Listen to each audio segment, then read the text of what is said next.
Hello everyone, my name is Swati, your English educator from Magnet Brains. कैसे हैं आप सब? Now, in this particular video, we are going to start the second chapter of our supplementary reader. The name of the book is An Alien Hand. And what are we doing right now? We are doing 7th grade NCERT syllabus. So, this chapter is again very amazing. What's the name of the chapter? Bringing Up Curry. And who is Curry? Curry is an elephant. Oh yes.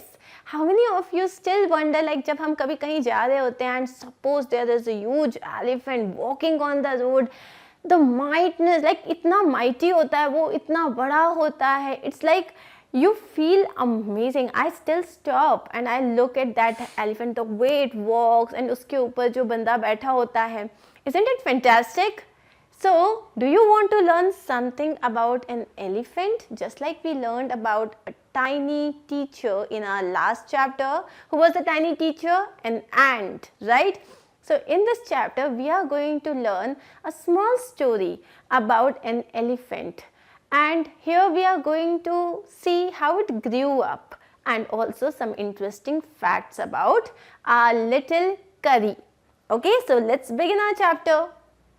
Now, before we read, Curry, a 5-month-old baby elephant, lives and grows up with his 9-year-old friend and keeper. So, here this particular story has been written by Dhan Gopal Mukherjee. Okay, Dhan Gopal Mukherjee, and this is a big chapter. I mean, it's a novel like Curry the Elephant. उसमें से एक छोटा सा excerpt लिया हुआ है, that which is what we are reading right now. So, Curry जो है वो एक छोटा सा एलिफेंट है, 5-month-old, and he is growing up उसके कीपर के साथ, और उसका keeper, the one who takes care of him, कौन है वो है हमारी 9-year-old friend. Okay, very good.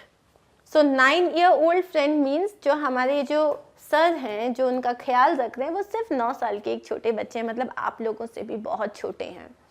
Curry doesn't eat much, just about 16 kgs of delicious twigs a day. So वो ज़्यादा नहीं खाता, वो सिर्फ 16 kgs of delicious twigs. Twigs क्या होते हैं? Twig का मतलब होता है a slender shoot of a tree or other plant.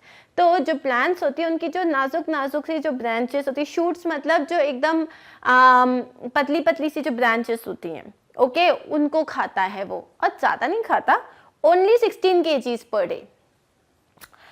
Playful and sensitive, Curry saves a boy from drowning. Okay, so playful और जो हमारा मस्ती भरा जो हमारा यहाँ पे हाथी है, जो Curry है, उसने एक बार एक बच्चे को ड्राउन होने से बचाया था, मतलब डूबने से बचाया था. What is the actual meaning of drowning? To die under water of suffocation. So, पानी के अंदर सफोकेशन के कारण जो आपकी डेथ हो जाती है उसको बोलते हैं ड्राउनिंग. तो उसने एक बच्चे को डूबने से भी बचाया था, which means he is very sensitive. It is very sensitive and it is very intelligent as well. So, let's learn about our hero of the story, Curry. Curry the elephant was 5 months old when he was given to me to take care of. Now here the entire story has been narrated by the keeper of this elephant Curry. मतलब जो उसका caretaker है उसके through ये पूरी story narrate की गई है. वो क्या बोल रहा है? Curry मुझे तब मिला था जब वो अराउंड 5 months का था, एंड ये कितने years के था? ये 9 years के थे. I was 9 years old and I could reach his beck if I stood on tiptoe. मतलब मैं 9 years का था और Curry only 5 months का था, लेकिन मैं उसके बैक तक पहुंच पाता था अगर मैं टिपटो करता था. मतलब जो हम अपने टिप्स पे, जो पैरों पे, जो तलवों पे खड़े हो जाते हैं ना, एकदम ऊपर करके, उसको बोलते हैं टिपटो. He seemed to remain that high for nearly 2 years. और उसकी वो जो हाइट थी वो कितने तक थी? Almost for the next 2 years उसकी हाइट उतनी ही थी. We grew together. That is probably why I never found out just how tall he was. अब 9 years के बाद ये भी बड़े हो रहे थे और हमारा जो Curry था वो भी बड़ा हो रहा था, तो उन्होंने बोला हम दोनों साथ में बड़े हो रहे थे, तो एग्जैक्टली मुझे कभी समझ में नहीं आया कि उसकी हाइट कितनी बड़ी है. He lived in a pavilion under a thatched roof which rested on thick tree stumps so that it could not fall in when Curry bumped against the poles as he moved about. Now we are talking about an elephant. वो elephant किसी से टकराएगा तो क्या होगा, धड़ाम से चीज गिर जाएगी. So अब ये कहाँ रहता था Curry? He lived in a pavilion. Pavilion क्या होता है? A light usually open building use for shelter. So जो ओपन बिल्डिंग होती है जहाँ पे आप मतलब ऐसा ऊपर जो है एक थैच्ड रूफ थी. थैच्ड का मतलब क्या होता है? A material as straw, rushes, leaves or the like suit to cover roofs, grain stacks etc. So it's just like a room और उस रूम की जो छत होती है उसमें पूरी जैसे वो स्ट्रॉ से या लीव से वो पूरी कवर्ड रहती है ताकि डायरेक्ट सनलाइट ज़्यादा नहीं आए. So and which rested on thick tree stumps. Tree stumps की बात यहाँ पे क्या की है? After a tree has been cut. Tree stump क्या होता है? जैसे कि ये कोई मान लो ये ट्री है, ठीक है. जब आप इस ट्री को काट देते हो तो ये पूरा कट जाता है, तो जो ये नीचे का जो ये पार्ट बचा रहता है, जो जमीन, जैसे ये जमीन है उसमें सिर्फ इतना सा जो पार्ट बचा हुआ है उसको हम ट्री स्टम्प कहते हैं. उसकी रूट्स अभी भी जमीन में है, ऊपर का लॉग आप पूरा काट चुके हो, तो यहाँ से पूरी रोप बांध दी जाती है इसमें. सो दैट बिकॉज वो बहुत ज़्यादा स्टिफ होते हैं. वो उसको ट्री स्टम्प से क्यों बांधा? ताकि वो अगर इधर उधर कहीं पे जाए भी तो सब कुछ ऊपर से नीचे ना गिर जाए. So that it could not fall in when Kari bumped against the poles as he moved out. अब वो जो पूरी छत है वो इससे बंधी हुई थी ताकि जैसे कभी करी इधर टकराए या उधर टकराए तो ऊपर से सब कुछ नीचे ना गिर जाए. One of the first things Curry did was to save the life of a boy. अब करी ने जो पहली चीज थी जो करी थी, जो सबसे अमेजिंग चीज वो थी, उसने एक लड़के की जान बचाई थी. करी did not eat much but he nevertheless needed 40 pounds of twigs a day to chew and play with. वो बहुत ज्यादा नहीं खाता था, मतलब कंपेयर टू अदर एलिफेंट्स वो बहुत ज्यादा नहीं खाता था, बट उसको नेवरदलेस का मतलब क्या होता है? इन स्पाइट ऑफ, वो ज्यादा नहीं खाता था, इन spite of that he needed at least 40 pounds of twigs. उसको इतना भूसा चाहिए होता था. किस लिए? खाने के लिए, और वो उसके साथ खेलता भी था.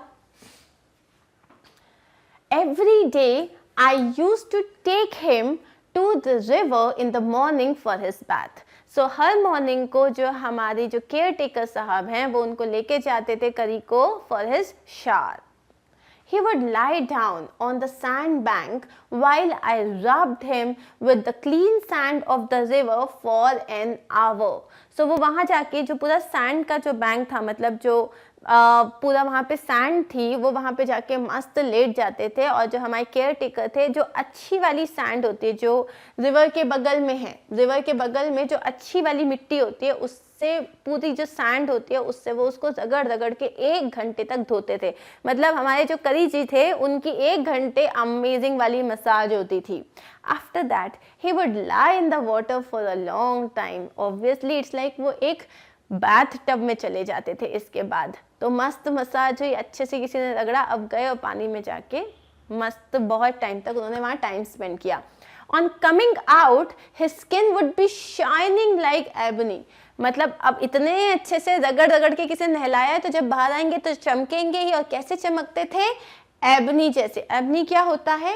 Very dark brown timber from a mainly tropical tree.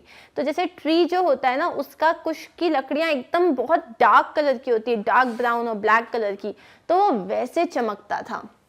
And he would squeal with pleasure as I rubbed water down his back. और जैसे ही मैं उसके ऊपर पानी स्प्लैश करता था, it would squeal with pleasure. Squeal का मतलब एक ऊंची सी आवाज निकालते हैं, where he is happy. So वो अपनी happiness express करता था. Then I would take him by the ear because that is the easiest way to lead an elephant. Okay, किसी ने कभी देखा है जो एलिफेंट के ऊपर जो बंदा बैठता है, जब वो उसको कैसे चलाता है, उसको कैसे पता होता है लेफ्ट जाना है या राइट जाना है? वो उसके ईयर्स को मोड़ता है, मतलब वो उसके ईयर्स के थ्रू उसको डायरेक्शन देता है. सो एलिफेंट को डायरेक्शन देने का सबसे इजी और सही तरीका होता है उसके ईयर्स को मूव करना. And leave him on the edge of the jungle while I went into the forest to get some luscious twigs for his dinner. और वो क्या करता था? वो उसको जब भी वो लोग फॉरेस्ट जाते थे तो फॉरेस्ट में जाने के टाइम पे वो उसको फॉरेस्ट के बाहर एज पे छोड़ देता था. और खुद अंदर जाके जो एकदम अमेजिंग ल्यूशियस मतलब बहुत ही टेस्टी सॉफ्ट और स्लेंडर ट्विग्स जो होते थे, छोटे छोटे ब्रांचेस होते थे उसके खाने के लिए, वो उसको कलेक्ट करता था. One has to have a very sharp hatchet to cut down these twigs. अब ये क्या होता है? हैचेट मीन्स एक तरीके की नाइफ होती है जिससे आप ट्विग्स को काटते हो, और ये नाइफ जो होती है ये बहुत ज़्यादा शार्प होनी चाहिए. It takes half an hour to sharpen the hatchet before if a twig is mutilated, an elephant will not touch it. अब इसमें पूरे आधे घंटे लगते हैं उसको. हैचेट जो है, जो हैचेट किस तरीके का होता है, वो इस तरीके का दिखता है, आपने देखा होगा, ये इस तरीके की नाइफ होती है वो.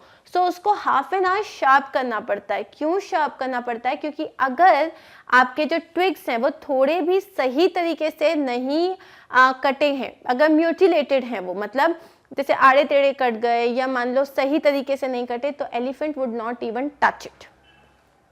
Okay, it was not an easy job to get twigs and saplings for curry. अब ये करी के लिए जो ये ट्विग्स लेना या सैपलिंग्स मतलब जो नए नए एकदम नाजुक नाजुक जो पेड़ होते हैं वो निकालना बिल्कुल आसान काम नहीं था.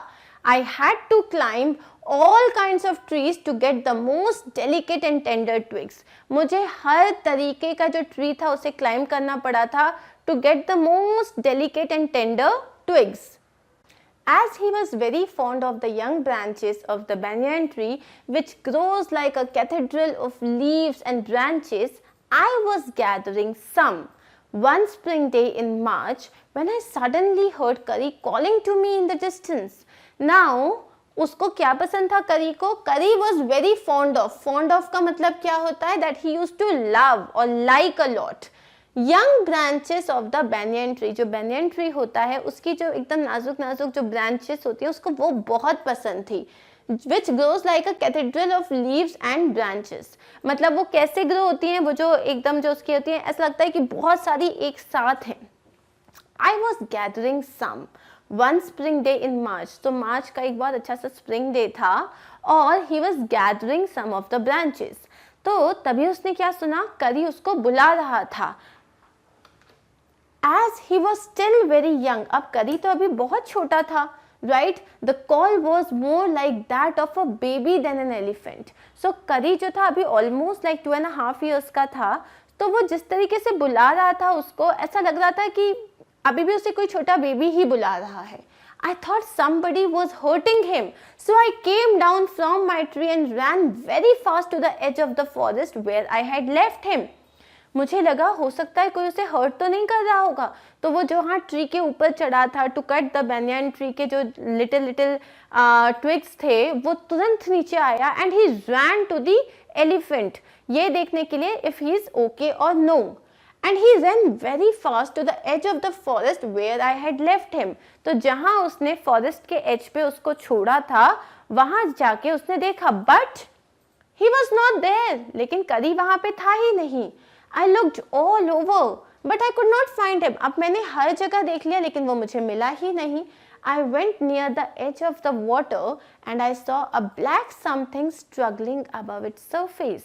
तो उसके बाद जहाँ पानी था मैं वहाँ पे गया देखने के लिए, तो वहाँ मैंने देखा कि वहाँ पे जो पानी की जो एकदम सरफेस मतलब जो सतह होती है उसमें कुछ ब्लैक कलर का हिल रहा है वहाँ पे. Then it rose higher and it was the trunk of my elephant. और उस पानी में उसने देखा कि जो ये बेबी एलिफेंट था वो जो ब्लैक ब्लैक चीज मूव हो रही थी, जब वो ऊपर आई तो उसने देखा ये तो मेरे एलिफेंट की ट्रंक है. I thought he was drowning. मुझे क्या लगा कि वो डूब रहा है. I was helpless because I could not jump in to the water and save the 400 pounds of him since he was much higher than I. अब वो पानी में चला भी जाता तो वो कुछ नहीं कर सकता था. क्यों?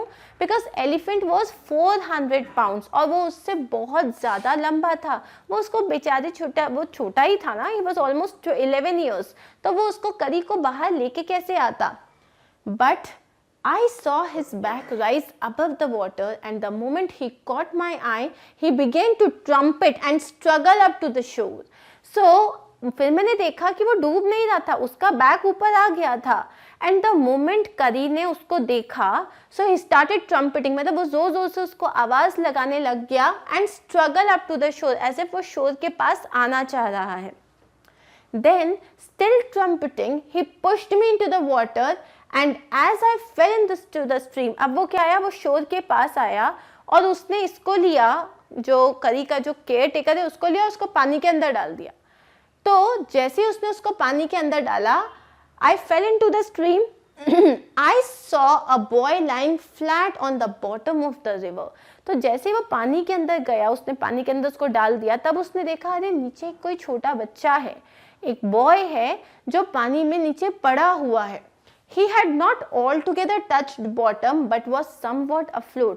वो एकदम जो रिवर था उसके एकदम नीचे तक नहीं पहुंचा था, वो जो स्ट्रीम था उसके एकदम नीचे तक नहीं पहुंचा था, लेकिन कहीं ना कहीं वो अफ्लोट था. अफ्लोट का मतलब क्या होता है, floating in water, not sinking, मतलब वो पानी में तैर रहा था. I came to the surface of the water to take my breath and there Curry was standing. तो जैसे उसने देखा, अब वो पानी के अंदर तो रह नहीं सकता था, मरमेड तो था नहीं, वो तो एकदम से बाहर आया टू ब्रीथ. उसके बाद उसने देखा करी वहां पे, he was standing, his feet planted in the sand bank and his trunk stretched out like a hand waiting for mine.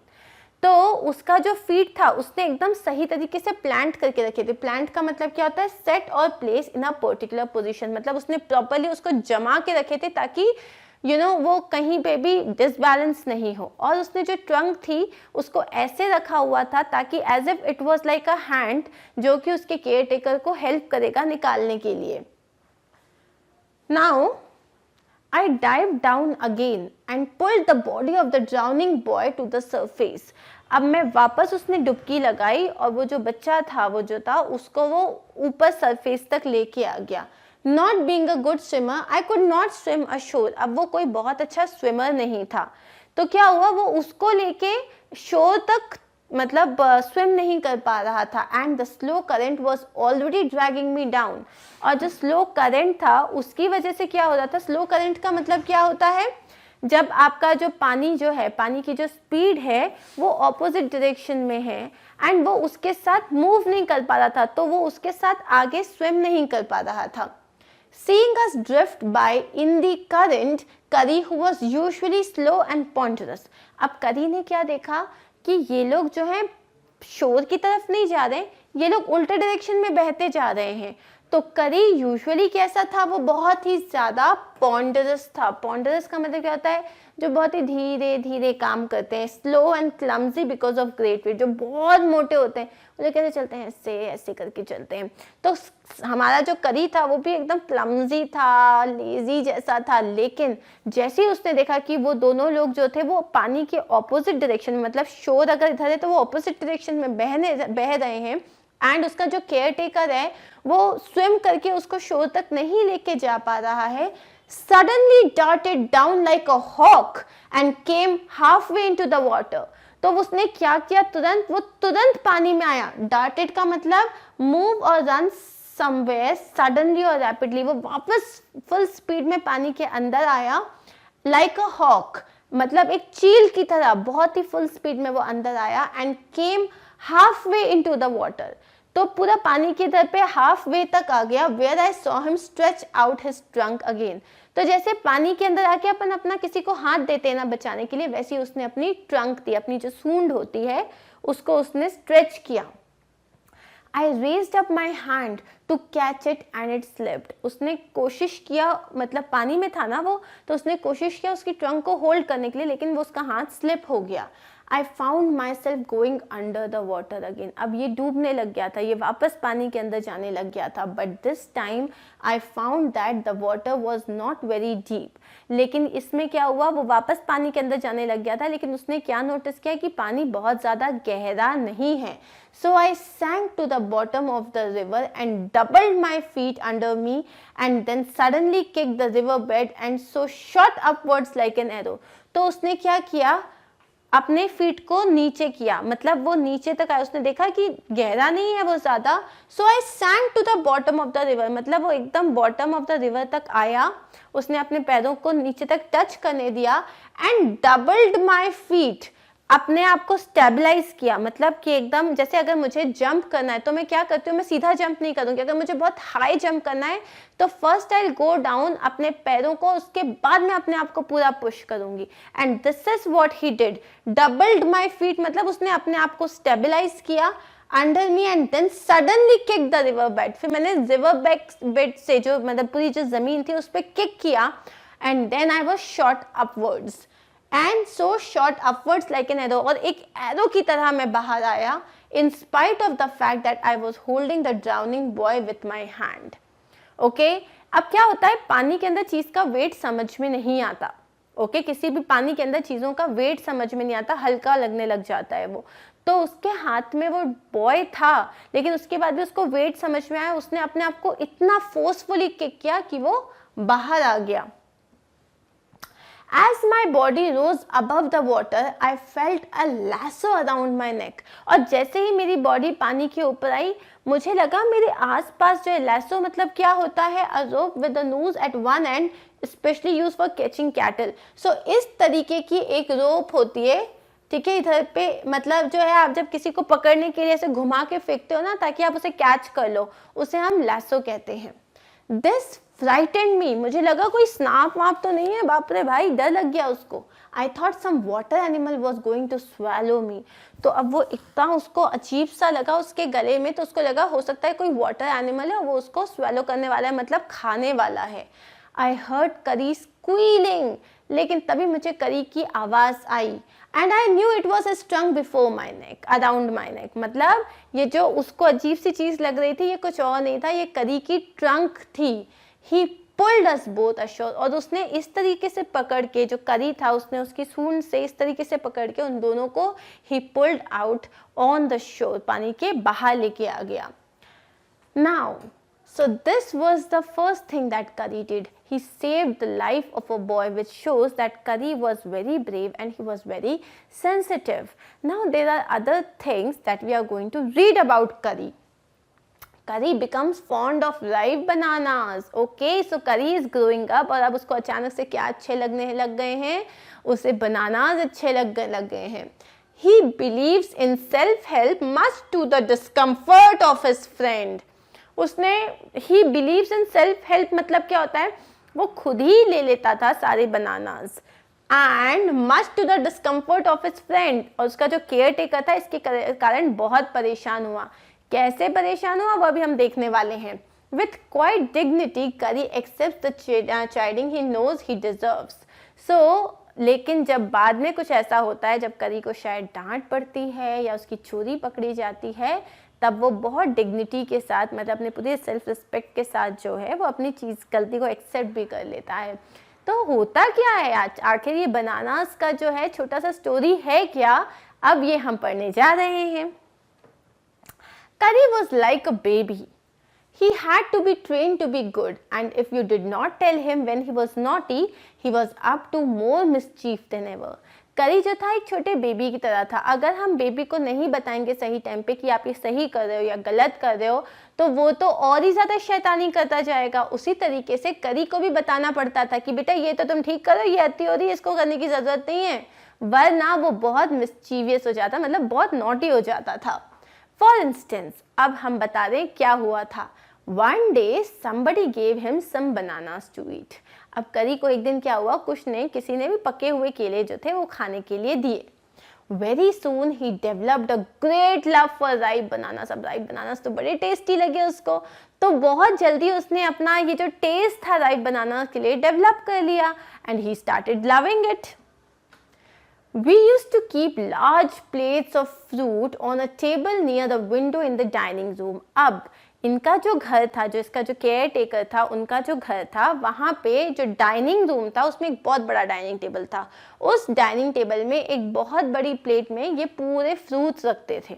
Okay, one day all the bananas on that table disappeared and my family blamed the servants for eating all the fruit in the house. तो एक दिन क्या हुआ, वो जो बड़ा सा जो प्लेट था, फ्रूट प्लेट था जिसमें इतने सारे फ्रूट्स रखे थे, उसमें से सारे राइप बनानास गायब हो गए। एंड मम्मा पापा ने क्या किया, उन्होंने बोला ज़रूर जो है हमारे जो नौकर हैं उन्होंने खा लिया होगा। तो they started blaming the servants. A few days later the fruit disappeared again. थोड़े दिन बाद वापस वो ripe bananas उसमें जो रखे थे वो गायब हो गए. This time the blame was put on me and I knew I had not done it. इस बार उन्होंने बोला तुमने खाए होंगे, तो उसका जो करी का जो केयर टेकर है उसके ऊपर ब्लेम चला गया. मम्मा पापा ने बोला बेटा तुमने खाए सारे के सारे, और मैंने तो खाए भी नहीं थे. It made me very angry with my parents and the servants, for I was sure they had taken all the fruit. तो मुझे बहुत जोर से गुस्सा आया. मुझे लगा ये मेरे मम्मा पापा मुझे बिना मतलब के डांट रहे हैं एंड मैंने तो नहीं खाए हैं, तो पक्का ये जो नौकर हैं, जो सर्वेंट्स हैं, उन्हीं ने खाए होंगे, उनके कारण मुझे डांट पड़ रही है. The next time the fruit disappeared, I found a banana all smashed up in Curry's pavilion. Next time जब उनको वापस बनानास गायब हुए तो क्या उसने देखा कि जहाँ करी जहाँ रहता है वहाँ पे एक बनाना बहुत ही स्मैश्ड, मतलब पिचका हुआ, एकदम स्मैश का मतलब क्या होता है वायलेंटली और बैडली ब्रोकन और शैटर्ड, तो मतलब एकदम से उसके वजह से किसी ने पैर रख दिया हो या फेंक दिया हो, उस तरीके से पड़ा हुआ था. This surprised me very much, for I had never seen fruit there, and as you know, he had always lived on twigs. तो इससे मुझे बहुत सरप्राइज हो गया कि अरे ये केला जो है ये यहाँ पे कैसे आया, बिकॉज करी तो फ्रूट्स खाता ही नहीं है, करी क्या खाता है, वो तो ट्विग्स खाता है. Next day, while I was sitting in the dining room wondering whether I should take some fruit from the table without my parents' permission. अब वो डाइनिंग टेबल पे नेक्स्ट डे बैठे हुए थे जो इनके केयर टेकर थे करी के, तो अब उसको लगा यार मैं फ्रूट खाऊं या नहीं खाऊं, मन तो कर रहा था लेकिन मम्मा पापा की परमिशन के बिना मैं फ्रूट खाऊंगा, बाद में ये लोग मुझे फिर ब्लेम करेंगे तुमने ही अभी तक के सारे बनानास गायब किए थे. A long black thing very much like a snake suddenly came through the window. A long black thing जो बहुत स्नेक जैसी लग रही थी वो विंडो से आई and disappeared with all the bananas. तो वो विंडो से आई, बनानास लिए और उसके बाद अचानक से गायब हो गई.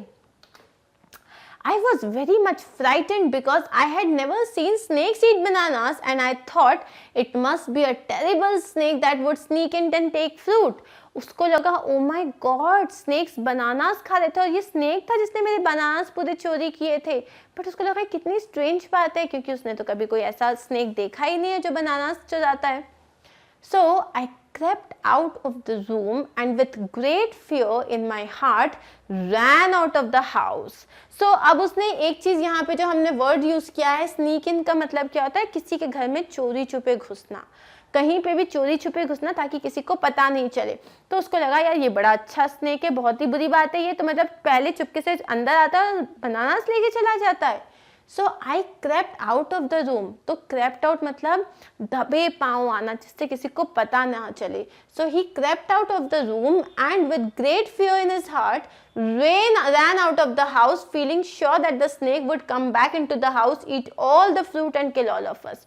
तो उसने क्या किया, उसको बहुत जोर से डर लग गया था, छोटा ही तो था वो, तो उसने दबे पाँव वो घर से बाहर निकला और वहां से भाग गया. उसको क्या लगा कि ये जो स्नेक है ना अब ये घर के अंदर आएगा और हम सबको काट लेगा, इससे अच्छा निकल जाओ घर से.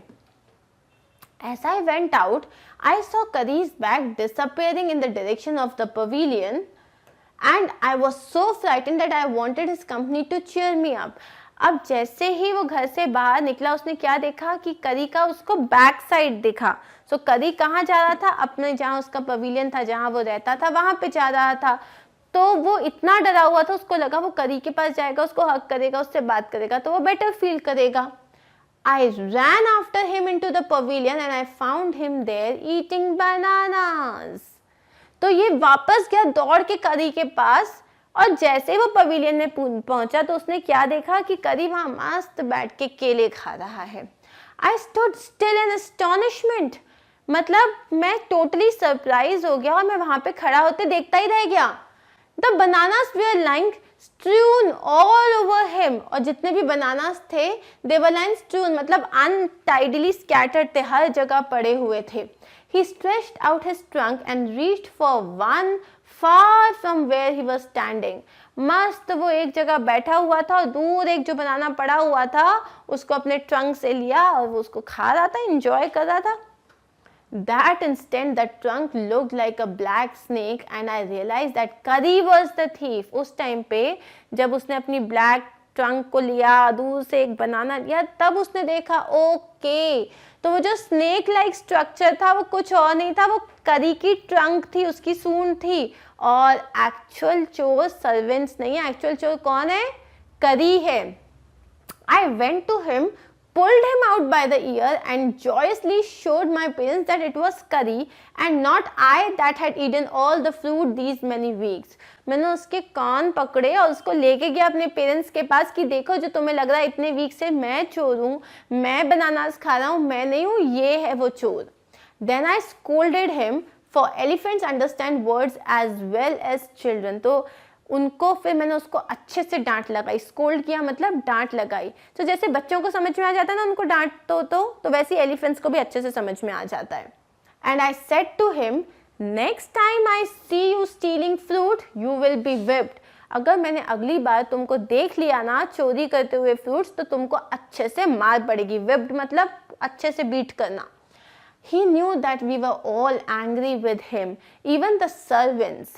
His pride was so injured that he never stole another thing from the dining room. उसको लगा सब लोग बहुत ज़्यादा गुस्सा हैं, सर्वेंट्स भी बहुत गुस्सा थे क्योंकि उसके कारण सर्वेंट्स पे इल्ज़ाम आया था, तो सर्वेंट्स भी बहुत गुस्सा थे. और उसका प्राइड इतना ज़्यादा था कि उसके बाद उसने कभी भी डाइनिंग टेबल से एक भी फ्रूट नहीं लिया. And from then on, if anybody gave him any fruit, he always squealed as if to thank him. लेकिन फ्रूट्स तो बहुत पसंद थे, तो नेक्स्ट टाइम से जब कोई खुद से आके कोई भी फ्रूट देता था, so he would squeal, मतलब वो बहुत अच्छी सी आवाज़ निकालता था, एक हाई पिच नॉइस की, as if he was saying thank you. An elephant is willing to be punished for having done wrong, but if you punish him without any reason, he will remember it and pay you back in your own coin. So जो elephants होते हैं वो बहुत intelligent होते हैं और वो बहुत उनके अंदर बहुत ज़्यादा प्राइड भी होता है. मतलब उनकी रिस्पेक्ट जो होती है ना वो आप कम नहीं कर सकते. अगर उन्होंने कोई गलती की है तो आप डांट लो, लेकिन अगर उन्होंने कोई गलती नहीं की है और अगर आप तब उनको डांटते हो तो वो लोग क्या करते हैं, they will pay you back in your own coin. इसका ये एक like this is an idiom which says कि जैसा तुमने उनके साथ किया वो एग्जैक्टली वैसा तुम्हारे साथ करेंगे. To treat a person in the way that he और शी हैज ट्रीटेड अदर्स. तो जैसा उन्होंने बिहेव किया एग्जैक्टली वो तुम्हारे साथ बिहेव करेंगे. So now this was the second thing that we learned about Kari. So as he was growing up, first he saved a boy, now he was a chief. Now let's read another few things so that we can go to the third part. Kari is a fast learner. अच्छा, तो अब उसकी पूरी teaching और training start हो चुकी है and here we get to know कि करी बहुत जल्दी सीख जाता है सब कुछ. He masters all signals and sounds he is taught. उसको जितने भी सिग्नल्स और साउंड सिखाए गए हैं वो सब उसने अच्छे से सीख लिए हैं. There is one lesson though that an elephant takes 5 years to learn. Kari is no exception. So एक पर्टिकुलर लेसन है जो किसी भी एलिफेंट को एटलीस्ट 5 years लगते हैं सीखने के लिए और करी बिल्कुल अलग नहीं है, उसे भी 5 years ही लगे, though he is a quick learner. So basically now we are going to talk about his entire training and teaching session. करी को सारे जो एलिफेंट्स होते हैं, क्योंकि जब एलिफेंट छोटा होता है तब तो आप ठीक है उसके ऊपर इजीली बैठ सकते हो, उसको सिखा सकते हो, बट वो जब बड़ा हो जाता है तो क्या आप उसके ऊपर लैडर लेके चढ़ोगे? उसको अगर बैठना है तो उसको बैठने के लिए बोलना पड़ेगा, उसको डायरेक्शन देना आना चाहिए, अगर उसको खड़े करना है तो उसे वो बोलना पड़ेगा. So how all these things happen with the help of signals and symbols. Okay, so now let's see how Kari learned it. An elephant must be taught when to sit down, when to walk, when to go fast and when to go slow. So एक elephant को सब कुछ सिखाना पड़ता है, कब बैठना है, कब खड़े होना है, कब जल्दी जल्दी चलना है और कब स्लोली चलना है. You teach him with these things as you teach a child. और जैसे आप एक बच्चे को सब सिखाते हो वैसे ही एलिफेंट को भी सब सिखाना पड़ता है. If you say dhat and pull him by the ear, he will gradually learn to sit down. So what is the word? अगर आप बोलते हो ये जो वर्ड है धत, अगर आप धत बोलते हो ओके और उसके ईयर को पुल करते हो, इसका मतलब ये क्या सिग्नल है? बैठ जाओ. इसका सिग्नल है sit down. Similarly, if you say Mali and pull his trunk forward, इसी तरीके से अगर आप उससे माली बोलो और उसके ट्रंक को सामने की तरफ खींचो, ये किस चीज का सिग्नल है? He will gradually learn that this is a signal to walk, इसका होता है सिग्नल वॉक। तो अगर आप उसको धत बोलते हो तो ये किस चीज का सिग्नल है? ये है टू सिट डाउन, और माली बोलते हो तो you it means that you have to start walking. Kari learned mali after 3 lessons. अब वो बहुत फटाफट सीख जाता था, 3 लेसन्स, बस 3 बार उसको सिखाया एंड ही अंडरस्टूड माली का मतलब क्या होता है। But it took him 3 weeks to learn that. तो चलना तो उसने फटाफट सीख लिया, मतलब जैसे ही उसको चलाना होता था आप माली बोलो फटाक से माली बोल के उसका जो पुल कर दो उसके जो ट्रंक को, तो वो चलने लग जाता था। But to teach him to sit down it took him 3 weeks. He was no good at sitting down, और बैठता ही नहीं था उसको कितना भी बोलो। And do you know why an elephant should be taught to sit down? अच्छा एक बात बताओ, why is it important कि आपको किसी एलिफेंट को सिखाना है कि sit down? Because he grows taller and taller than you who would take care of him so that when he's 2 or 3 years old। अब वो क्यों उसको बैठना सिखाना जरूरी है? क्योंकि वो ऊपर जाता ही जाता है, बढ़ता जाता है, उसकी हाइट बढ़ती जाती है, और जो केयर टेकर था जिसके सामने कभी वो छोटा था, फिर वो उसकी हाइट का आया, फिर वो बड़ा हो गया, अब वो कैसे उसको कंट्रोल करेगा? So you can only reach his back with a ladder. तो जब वो छोटा होता है, जब वो अभी क्या है, जब वो बड़ा होने लगता है, तो अब अगर उसके ऊपर जाके बैठना है तो वो एक ही तरीका होता है कि आप एक सीढ़ी लगाओ, वहां पे लैडर लगाओ, and then you have to climb it and sit on the back. It is therefore better to teach him to sit down। इसलिए अब आप हर जगह तो सीढ़ी लेके जाओगे नहीं अपने साथ, so it is better to teach him to sit down so that you can jump and sit on his back। Dhat is the word जिससे वो बैठ जाता है, so that you can climb upon his back।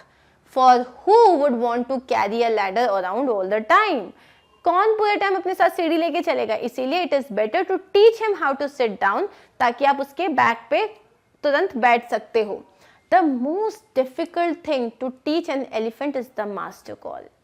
अब एक elephant को अभी हमने 2 चीजें सीखी, एक माली सीखा और एक धत सीखा, लेकिन जो सबसे डिफिकल्ट चीज होती है किसी भी एलिफेंट को सिखाना वो होता है master call.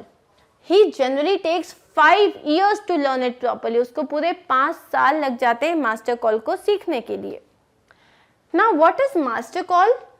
The master call is a strange hissing howling sound as if a snake and a tiger were fighting each other। तो ये जो master call होता है ना, it is a mix of 2 sounds। जैसे snake hissing sound निकालता है, like वाला sound, and जैसे डॉग है वो कैसे ग्राउल करता है, राइट, वो हाउल करता है बेसिकली, जैसे डॉग जिस तरीके से हाउल करता है, उन दोनों का साउंड का मिक्स जो साउंड होता है वो होता है मास्टर कॉल। एज इफ कि एक स्नेक और एक टाइगर जो है वो आपस में फाइट कर रहे हो, and you have to make that kind of noise in his ear. और इस तरीके की जो ये आवाज होती है ये आपको उसके कान में करनी पड़ेगी। जो एलिफेंट है उसके कान में ये आवाज करनी पड़ेगी। And do you know what you expect an elephant to do when you give him the master call? अब जैसे ही तुम्हें मान लो तुमने किसी एलिफेंट के कान में मास्टर कॉल कर दिया, तो इसके बाद वो एलिफेंट क्या करता है, लेट्स सी वो एलिफेंट क्या करता है। Suppose you are lost in the jungle and there is no way out and everything is black except the stars above. You dare not stay very long anywhere। Suppose आप जंगल में घूम गए, आप अपने एलिफेंट के साथ गए, अब आप जंगल में घूम गए, everything is dark, ऊपर स्टार्स के अलावा कुछ नहीं चमक रहा है, and can you stay in the night like and there at the jungle throughout the night? क्योंकि वहाँ पे इतने सारे वाइल्ड एनिमल्स होते हैं, it's not safe। So the only thing to do then is to give the master call and at once उस वक्त आप master call देते हो और उस वक्त elephant क्या करता है, pulls down the tree in front of him with his trunk। जैसे आप उसे मास्टर कॉल देते हो तो उसके जस्ट सामने जो भी बड़ा सा भी ट्री है वो उसको अपनी ट्रंक से उखाड़ के नीचे फेंक देता है। This frightens all the animals away। तो इससे क्या होता है, मान लो अगर आसपास कोई भी एनिमल है, कोई भी वाइल्ड एनिमल है जो आपको हर्ट कर सकता है, वो डर जाता है। As the tree comes crashing down, monkeys wake from their sleep and run from branch to branch। तो जैसे वो पेड़ के गिरने की आवाज़ आती है तो जो मंकीज़ होते हैं वो भी जो होते हैं वो एक पेड़ से दूसरे पेड़ में भाग के वहाँ से वो एरिया खाली कर देते हैं। You can see them in the moonlight, आप उनको मूनलाइट में देख सकते हो कि वो एक जगह से दूसरी जगह भाग रहे हैं। And you can almost see the stags running all directions below, और आप देख सकते हो कि जो मेल डियर होते हैं जिन्हें हम स्टैग कहते हैं वो भी वहाँ से भाग जाते हैं, बिकॉज एलिफेंट से गुस्से से सबको डर लगता है, और अगर एलिफेंट ने कोई ट्री उठा के पूरा पटक दिया इसका मतलब उसका दिमाग खराब है, तो सारे जानवर वहां से भाग जाते हैं। You can hear the growl of the tiger in the distance. So जब ये एलिफेंट को गुस्सा आता है तो वो जो पटक देता है तो उससे आपको वो जो टाइगर होता है या लायन होता है उसका भी ग्राउल आपको सुनाई देता है। इवन ही इज फ्राइटेंड, क्योंकि जब एक एलिफेंट को गुस्सा आता है तो शेर को भी डर लग जाता है। Then the elephant pulls down the next tree and the next. उसके बाद ये मास्टर कॉल का मतलब पहले अपने आगे जितने ट्रीज हैं उनको निकालना स्टार्ट कर दो, और वो एक ट्री उखाड़ता है दूसरा ट्री उखाड़ता है, and soon you will find that he has made a road right through the jungle straight to your house. तो जहाँ आप जंगल में फंस गए थे, जहाँ आपको समझ में नहीं आ रहा था, तो तुरंत वो एक एक ट्री हटाता जाएगा एंड यू विल रियलाइज कि वहाँ से लेके आपके घर तक उसने प्रॉपर रास्ता बना दिया है। नाउ यू कैन एक्चुअली, इसका मतलब क्या है, ऐसा नहीं कि प्रॉपर रास्ता आपके घर के एकदम सामने तक हो जाएगा, इसका मतलब ये है that he has given you a way to move out of the jungle, and also no wild animal is going to attack. So that is what is a master call. So guys, what all things did we learn in this story? So we learned about Kari, a 5-year-old elephant baby जो कि हमारे care taker के साथ बड़ा होता है। He is very brave, he is very intelligent, he is also mischievous, he helped a boy from drowning. Then he stole a lot of ripe bananas, but then he decided not to do anything like that, and he also learned a lot of symbols and techniques and the master call. And though it took him 5 years, but yes, he learned it all. So in this chapter, what all facts did we learn? So apart from the story about Kari, we also learned a lot about elephants, right? So that's why I told you that all these chapters, they are full of knowledge, they are full of fun and are very entertaining. So now it's time to do the NCERT solutions for this chapter and to go and look through a quick summary. The story of bringing up Kari takes us through the life of the narrator who has a baby elephant named Kari. So ये जो पूरा जो bringing up Kari ये जो chapter है, इसमें एक narrator की life के बारे में बताया गया है who was given an elephant when it was 5 months old and he named it Kari. The boy grows together with Kari and through the story narrates his experience. ये जो boy है वो भी उस elephant के साथ बड़ा होता जाता है और अपने सारे experience के basis पे वो ये story narrate कर रहा है. The story is a very sweet narrative that makes us grow fond of Kari. अब ये जो story है उसका narration बहुत cute है, हमको Kari अच्छा लगने लगता है. We start liking it. The relationship the narrator shares with Kari is pure and sweet. उनकी जो friendship है narrator की और जो हमारा Kari है, इनकी जो friendship है वो बहुत ही pure है, बहुत sweet है. इनका जो relation है वो बहुत pure है. Kari loves taking bath in the river and the author takes him for morning baths to the river. Kari को बड़ा मज़ा आता है नहाने में और हमारे जो narrator साहब हैं वो उनको रोज सुबह लेके जाते थे. The friendship of Kari and the boy is endearing, to say the least. Endearing का मतलब क्या होता है? Something which is very close to your heart. Endearing मतलब बहुत ही प्यारी. So इनकी जो story है, इनका जो relationship है, इनकी जो friendship है वो बहुत ज़्यादा like cute है. One day Kari pushes the narrator in the stream only to save another drowning boy. एक दिन Kari जो है वो अपने जो narrator है, अपना जो friend है उसको पानी में डुबा देता है. क्यों डुबाता है? क्योंकि नीचे कोई दूसरा बच्चा होता है जो बेहोश पड़ा होता है, वो पानी में डूब रहा होता है, उसको बचाने के लिए. However, the narrator cannot swim and eventually Kari ends up saving them both. लेकिन जो narrator होता है वो स्विम नहीं कर पाता, उसको इतनी अच्छी स्विमिंग नहीं आती, तो क्या होता है वो भी डूबने लग जाता है. तो फाइनली जो हमारा Kari है, हमारा जो हीरो है स्टोरी का, वो दोनों को बचा लेता है. He also mischievously steals bananas and learns a lesson too for his wrongdoing. Remember?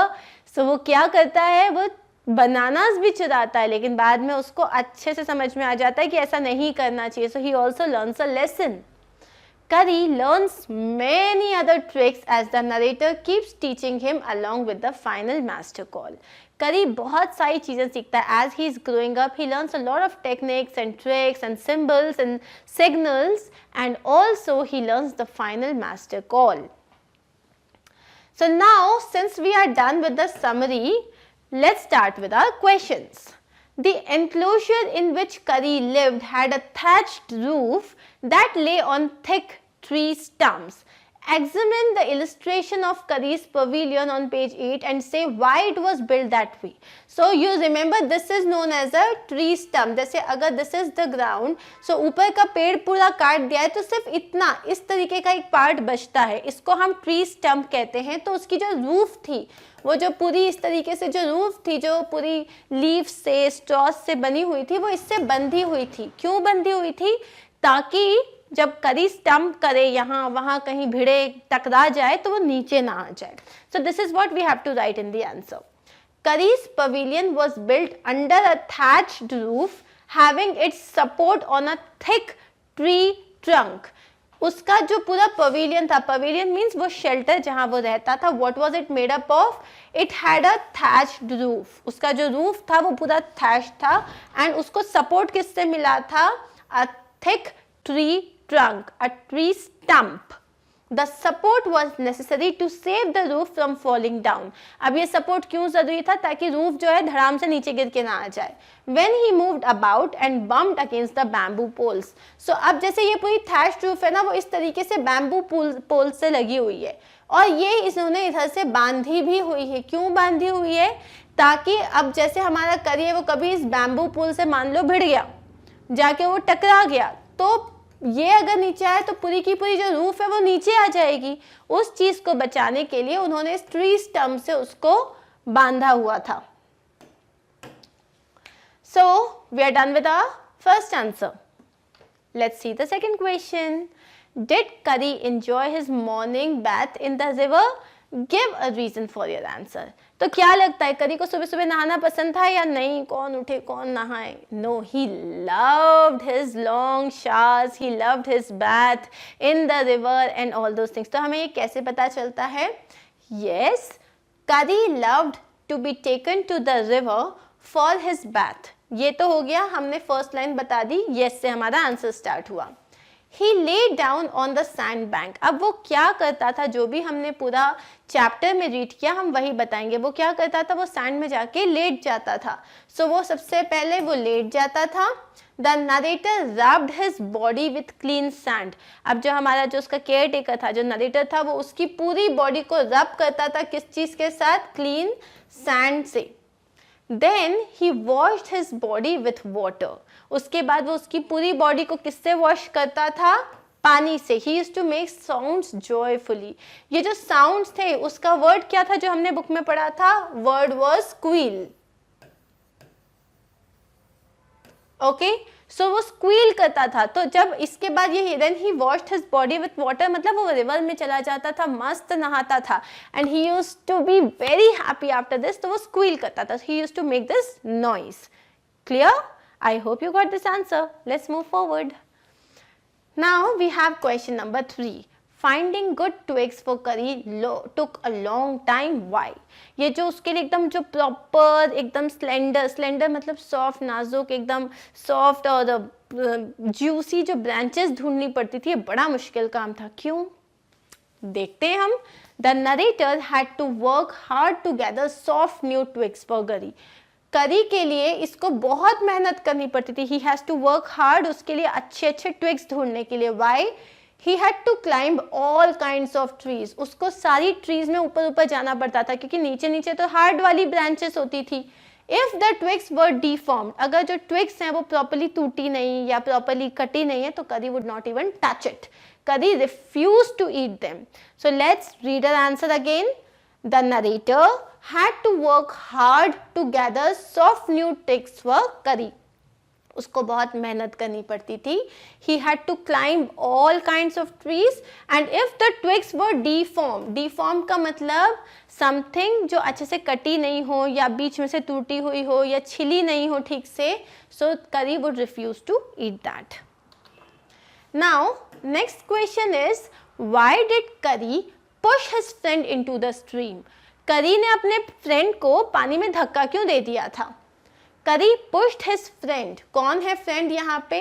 Narrator. He pushed his friend into the stream because a boy was drowning in the water. क्यों किया था उसने? क्योंकि एक बच्चा था, एक लड़का था जो पानी में डूब रहा था. Curry alone was not able to take the boy out of the water. और Curry अकेले जो था वो पानी में से उस बच्चे को बाहर नहीं निकाल पा रहा था. And that is why उसने अपने फ्रेंड को, नरेटर को पानी में धक्का दे दिया था. Let's see the fifth question. Curry was like a baby. What are the main points of comparison? अब Curry को एक बेबी से कंपेयर किया गया है. कौन कौन से पॉइंट्स थे कंपैरिजन के? Let's see the answer. Curry was like a human baby. He had to be taught a few lessons to become good. तो जैसे हमें एक नॉर्मल बच्चे को सिखाना पड़ता है सही क्या है, गलत क्या है, कैसे बैठना है, कैसे उठना है, वैसे ही हमें Curry को भी सिखाना पड़ता था. Like a baby, he too played some mischief. अब जैसे बच्चे जो होते हैं शैतानी करते हैं, वैसे Curry ने भी कुछ शैतानियाँ की थी. He used to steal away the fruits from the dining table. तो वो क्या शैतानी करता था? वो डाइनिंग टेबल में जो फ्रूट्स रखे हैं उसमें से केले चुरा के ले जाता था. So that's why how you are comparing Curry with a small baby. Let's read the answer one again so that you can learn it right now. Curry was like a human baby. He had to be taught a few lessons to become good. And like a baby, he too played a few mischiefs and he used to steal away the fruits from the dining table. Right? So here we are done with the fifth question. Now let's move forward with the sixth one. Curry helped himself to all the bananas in the house without anyone noticing it. How did he do it? अब बिना घर में किसी को बताए dining table में fruit plate में से सारे फ्रूट्स कैसे गायब हुए? ये Curry ने कैसे किया? चुरा तो लिया लेकिन चुराया कैसे? ये हमें बताना है इस आंसर में. Curry helped himself to all the bananas. Helped himself मतलब खुद से ले लिए. So Curry helped himself to all the bananas in the house without anyone noticing it. So ये तो पूरा हमने यहाँ से यहाँ तक क्वेश्चन से ही लिख लिया. He did so. अब उसने कैसे किया? He did so with the help of his long trunk. Simple. उसने कैसे किया? With the help of his long trunk. ये हो गया हमारा पहला point. He would steal the bananas kept on the dining table through the window.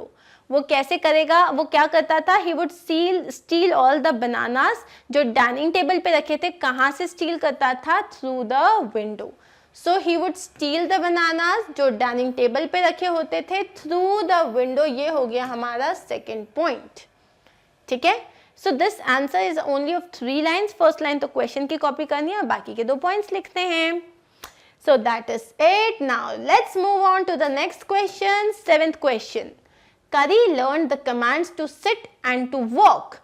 What were the instructions for each command? बैठने के लिए क्या बोलते थे? धत. और चलने के लिए क्या बोलना होता था? माली. Right? So we have to specify these commands here. Curry learned the commands to sit and to walk. ये हमने वापस पूरा का पूरा अपने क्वेश्चन से ले लिया है. The word dhat was used to make him sit. The word used to make him walk was mali. Simple. बिठाने के लिए धत, चलाने के लिए माली. याद हो गया?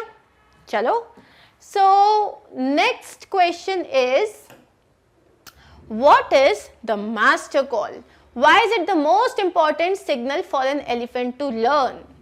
Master call क्या होता है? और ये सबसे ज़्यादा इंपॉर्टेंट क्यों होता है किसी एलिफेंट के लिए to learn? Because master call he वो कॉल होता है जिससे मास्टर अपनी आपको सेव कर सकता है. और मान लो कहीं कोई हंटर्स हैं या कुछ हैं तो मास्टर कॉल से वो एलिफेंट को भी सेव कर सकता है. सो हमें याद है मास्टर कॉल क्या था? That he has to make a sound mix of hissing and growling. Howling in the elephant's ear, और उसके बाद वो क्या करता है, वो अपने सामने जो भी सबसे पहला पेड़ होता है उसको निकाल के पटक देता है, उससे सारे एनिमल्स डर जाते हैं, वो भाग जाते हैं। And then he keeps on doing it till the time it finds a way out of the jungle. So अब हम इसको रीड करते हैं।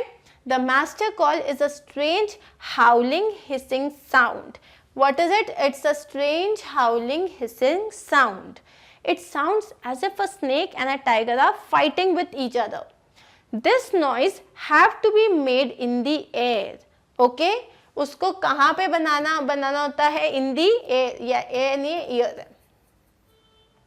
When an elephant listens to the master call, अब जैसे कोई एलिफेंट जो होता है वो सुनता है मास्टर कॉल को कि अरे इसका मतलब क्या है, he uproots the trees. uproots का मतलब होता है जड़ से उखाड़ देना, uproot, okay, the trees and makes a passage to the jungle to the house. और वो क्या करता है, पूरे ट्री को उखाड़ देता है और तब तक सारे ट्रीज को क्लियर कर देता है जब तक उनको रास्ता नहीं मिल जाता घर तक जाने का। So this is what an elephant does when he is given the master call. Okay, we have done this almost like revised this 3 or 4 times till now. What is a master call? And I'm sure you would have remembered it by now. इसमें पहला question आपके सामने ये रहा, Who was करी? करी कौन था? एक कब था, मतलब शेर का बच्चा, या एक एलिफेंट, या एक किटन, किटन किसे कहते हैं, बिल्ली के बच्चे को, और एक डॉग। करी कौन था? बहुत सिंपल आंसर है, the answer is an elephant. Next is, how old was the baby elephant when given to his master? So जो baby elephant था, करी जो था, जब इसको अपने master को दिया गया था तब वो कितनी age का था? The answer is, करी was only 5 months old. Next, what was the first thing baby elephant did? ये जो baby elephant था, इसने पहला काम क्या किया था, मतलब पहला इसका एडवेंचरस काम क्या था? Save the house on fire, एक घर में आग लगी हुई थी उसको बचाया। सेव्ड हिज मास्टर्स लाइफ, अपने मास्टर की लाइफ बचाई। सेव्ड अ ड्राउनिंग बॉय, एक लड़का था जो डूब रहा था उसे बचाया। और सेव्ड हिज पेरेंट्स, अपने माँ बाप को बचाया। क्या हुआ था चैप्टर में, जल्दी से बताओ। The answer is yes, saved a drowning boy. Drowning मतलब होता है डूबते हुए बच्चे को बचाया था उसने। How much time did the master have to sharpen the hatchet, मतलब अब इसमें कितना टाइम था मास्टर के पास उस हैचेट को शार्पन करने के लिए? The answer is half an hour. Only कितना टाइम था? Half an hour. The author cleaned curries body, जब ऑथर जो था वो भी एक छोटा बच्चा ही था, सो ऑथर ने पूरी करी की बॉडी को किस चीज से क्लीन किया था? मिट्टी जो मतलब जो नदी की मिट्टी होती है, क्ले ऑफ द रिवर मतलब नदी की मिट्टी, उससे, पानी से और साबुन से, clean sand of the river, river में जो क्लीन सैंड होती है उससे, या all of the above? What is the answer? Clean sand of the river. Next is to teach the master call to an elephant. अब एक elephant को master call सिखाना इज इजी, क्या वो इजी होता है, सबसे ज्यादा डिफिकल्ट होता है, बहुत ही कंफर्टिंग होता है, या none of these? Answer is, एक एलिफेंट को मास्टर कॉल सिखाना सबसे ज्यादा डिफिकल्ट होता है। What will be the answer? The most difficult thing. According to the parents of the author the bananas were stolen by. अब जो ऑथर के जो पेरेंट्स थे, तब जब बनाना इनिशियली जब वो चुराया गया तो उन्हें क्या लगा, किसने चुराया है? उन्हें लगा कि ऑथर ने ही चुरा लिया है, या उनको लगा कि सर्वेंट्स ने चुराया है, या उन्हें लगा एलिफेंट ने चुराया है, या उन्हें लगा ऑथर ने भी चुराया हो सकता है, या सर्वेंट्स ने भी? द आंसर इज डी, उन्हें लगा या तो ऑथर ने चुराया है या तो सर्वेंट्स ने चुराया है, लेकिन दे डिड नॉट मतलब हैव एनी क्लू कि एलिफेंट भी कर सकता है। Next is the most enjoyable thing for Kari in the morning was. Morning के टाइम पे करी को सबसे ज्यादा मजा किस चीज में आता था? मॉर्निंग वॉक में, या ब्रेकफास्ट करने में, या मॉर्निंग बैथ में, या लंच करने में? अब करी को सबसे ज्यादा मजा आता था सुबह सुबह नहाने में, the morning bath. Next is what is the signal to walk for the elephant. अब एलिफेंट्स को डिफरेंट सिग्नल्स दिए जाते हैं, to walk, to sit, master call. तो ये जो वॉक का सिग्नल क्या होता है? धत, माली, उफ, या नन ऑफ दिस? अब इसका आंसर होता है माली। तो वॉक करने के लिए उसे कौन सा सिग्नल दिया जाता है? माली। What is the master call? अब ये master call क्या होता है? It's a strange hissing and howling sound. It's a grunting या एक strange sound होता है या squeaking तीखी सी आवाज होती है. The answer is A. ये एक strange hissing और howling sound होता है जो कि master call होता है. He accepted punishment. अब जब करी ने बनानास पूरे जो स्टील किए थे उसके बाद कैसे इसको जब पनिशमेंट दिया गया तो क्या वो मीकली मतलब उसने चुपचाप उसको एक्सेप्ट कर लिया, साइलेंटली एक्सेप्ट कर लिया, हम्बली एक्सेप्ट कर लिया या ऑल ऑफ द अबव? उसने ऑल ऑफ द अबव मतलब साइलेंटली, मीकली एंड हम्बली अपना पनिशमेंट एक्सेप्ट कर लिया था. Kari's attempt to take the bananas was seen by. अब ये जो करी ने बनाना स्टील करना स्टार्ट किया था तो उसका ये अटेम्प्ट किसने देखा था? ऑथर ने देखा था, उनके दोस्त ने देखा था, लड़के ने देखा था या none of the above? Answer क्या है? किसने देखा था? ऑथर ने देखा था करी को बनानास चुराते हुए. Why did the writer leave Curry on the edge of the jungle and went to the jungle? अब जो हमारे राइटर थे उन्होंने करी को जंगल के बाहर एज पे क्यों छोड़ दिया और खुद अंदर क्यों चले गए? Because he was tired of taking care of him. उनको लगा बहुत हो गई, अब मुझे इसका ख्याल नहीं रखना है, या उनको लगा चलो इसको अकेले एंजॉय करने दो, या वो उनके लिए कुछ जो है सॉफ्ट ब्रांचेस लेने गए थे उसके डिनर के लिए, या वो उसकी मदर को ढूंढने के लिए गए थे. The answer is he went to get some twigs for his dinner. उसके डिनर के लिए वो एकदम सॉफ्ट ब्रांचेस लेने के लिए गए थे. करी was fond of young branches of which tree. करी को जो एकदम जो ट्विग्स होते थे वो कौन सी ट्री के पसंद थे? उनको banyan tree, mango tree, banana tree या peepal tree? What is the answer? Yes, the answer is banyan tree. Banyan tree के जो ट्विग्स होते थे वो उन्हें अच्छे लगते थे. करी ran into the pavilion and found eating what? करी जो था एकदम पवेलियन में गए और उन्होंने क्या देखा? वो वहां पे क्या खा रहे थे? ट्विग्स खा रहे थे, बनानास खा रहे थे, एप्पल्स या शुगर केन्स? क्या खा रहे थे? The answer is bananas. वो वहां पे बनानास खा रहे थे. The author shared the incident of stolen bananas. अब जैसे ऑथर ने देखा कि ओह ये जो बनानास हैं ये तो करी ने चुराए थे, तो उन्होंने ये पूरा इंसिडेंट किसको बताया? करी के पेरेंट्स को बताया या अपने पेरेंट्स को बताया या बॉय के पेरेंट्स को बताया या ऑल ऑफ द अबव? अब वो करी के पेरेंट्स को या बॉय के पेरेंट्स को तो बताएंगे नहीं, अपने ही पेरेंट्स को बताएंगे. The answer is his parents. It took Curry how many weeks to learn that? अब ये जो that होता था, इनको करी को ये चीज सीखने के लिए कितने वीक्स लगे? 6 वीक्स, 2 वीक्स, 7 वीक्स या 3 वीक्स? The answer is सिर्फ 3 वीक्स में करी सीख गया था. Why are elephants taught to sit? अब ये जो that होता है ये बैठने के लिए होता है, तो इनको बैठना सिखाया क्यों जाता है? Because they grow taller and taller. क्योंकि एलिफेंट्स कितने बड़े हो जाते हैं? Because they get tired of standing. क्योंकि वो थक जाते हैं खड़े हो के. Because they have to eat bananas. क्योंकि उनको केले खाने होते हैं. या नन? द आंसर इज क्योंकि वो बहुत टॉल हो जाते हैं. तो टॉल होने के बाद आप कैसे उसके ऊपर जो है उसके ऊपर चढ़ोगे या उसको आप जो है टेम करोगे? दैट इज वाई उनको बैठना सिखाया जाता है. द कमांड्स लर्न बाय करी वर. अब करी को 3 कमांड सिखाए गए थे. वो कौन कौन से थे? धत एंड माली या धत एंड शू या धत माली एंड शू? कौन कौन से थे? आंसर इज धत, माली and shoo. Who stole the bananas from the dining table? Dining table से बनानास किसने चुराए थे? Answer is the one and only Kari. उसके बाद है when करी bumped against the poles it could not fall in because. जब करी जो है पोल से टकरा गया था तो वो पूरा पोल टूटता नहीं था, वो गिर नहीं जाता था. क्यों? Because it was made of rock. क्योंकि वो रॉक का बना था? Nope.